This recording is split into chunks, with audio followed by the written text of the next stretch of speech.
আচ্ছা, তো একজন আপু জিজ্ঞেস করেছিল যে হচ্ছে এমএন এর লিপ গ্লসটা কেমন। এটা হচ্ছে এমএন এর ক্লিয়ার গ্লস। এটা দাম নিয়েছে আমার কাছ থেকে 100 টাকা। এটা হচ্ছে আমার নর্মাল লিপস্টিক, দুটো মিক্স করেছি। এটা হচ্ছে যে আইম্যাজিকের L05 কোরাল আর হচ্ছে বিউটি গ্লেজের টফি। সো লিপস্টিক ডিটেলস দিয়ে দিলাম, বলবো না যে আমি দিইনি। আর হচ্ছে এটা হচ্ছে কেমন, এটা হচ্ছে অনেকটা থিক কনসিস্টেন্সি। একটু সার্চ করে দেখাই, এই যে একটু থিক এটা।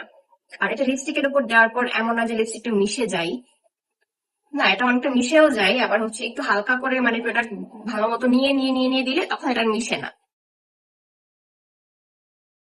এটা ওয়াটার প্রুফ কিন্তু ট্রান্সফার প্রুফ কিন্তু না।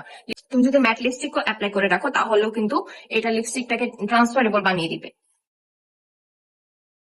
আর লিপস্টিকের কালারটাকে আর একটু ব্রাইট করবে।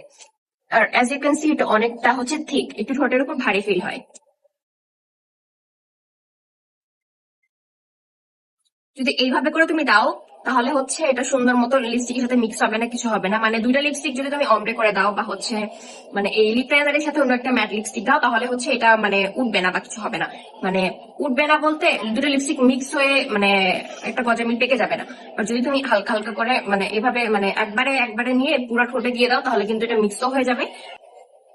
আমি যখন হচ্ছে একবারে পুরা ঠোঁটে দিয়েছি একসাথে তখন কিন্তু হচ্ছে আমার এটা মানে তখন কিন্তু আমার এটা মানে লিপস্টিকটা গোজামিল পেকে গেছিল। তো এটা যদি অল্প অল্প করে বিল্ড করে দাও তাহলে কিন্তু এটা যথেষ্ট ভালো পারফর্ম করে, অ্যাজ ইউ ক্যান সি। আর এটা এটার মধ্যে ট্রান্সফার হয়নি, যদি তুমি অল্প অল্প করে বিল্ড করে দিয়েছো। যদি তুমি এটাকে বেশি করে বিল্ড করে ঘষা দাও তাহলে ট্রান্সফার হয়ে যায়, হয়ে গেছে ট্রান্সফার।